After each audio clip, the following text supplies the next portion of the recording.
வந்து பெங்களூர்லாம் வந்து இருக்காங்க பையனா, மேரேஜே ஆகாமே ஜாலியா இருப்பாங்களே, அந்த மாதிரி இருந்துக்கலாம். லிவிங் அந்த மாதிரி நான் என்னோட அனுபவத்திலேயே பாத்துருக்கேன். ஓகே. 10 வருஷம் லவ் பண்ணாரு, 11 வருஷம் மேரேஜ் பண்றாரு, 12வது வருஷம் டிவோர்ஸ்ல நிக்கிறாரு. ஓ, அப்ப அந்த 10 வருஷம் லவ் பண்ணாரு. 10 வருஷம் என்ன லவ் பண்ணாருன்னு எனக்கு புரியல. ஒருவேளை மேரேஜ் பண்ணிட்டு வீட்டுக்கு போயிட்டு அந்த அந்த சூழ்நிலை அந்த இதெல்லாம் ஃபேமிலியோட அடாப்ட் ஆகுறது, அவங்க லவ் பண்ணும்போது ஜாலி தான் மேரேஜ்லயே இருக்கும்னு நினைச்சிருந்துருப்பாங்க.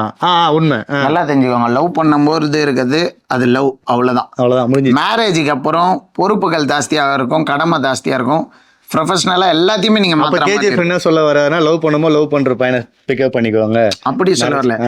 லவ் வேற, மேரேஜ் வேற. லவ்ல இருக்கிறமா மேரேஜ் வராது, ரெண்டுமே வேற வேற, புரிஞ்சுக்கோங்க.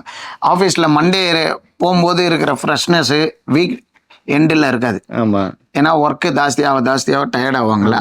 காலையில் இப்போ நீங்கள் எனர்ஜிக்காக ஆஃபீஸ் உள்ள நுழையிறீங்க, ஃப்ரெஷ்ஷாக இருப்போம். ஈவினிங் 7 o'clock என்ன ஆகும்?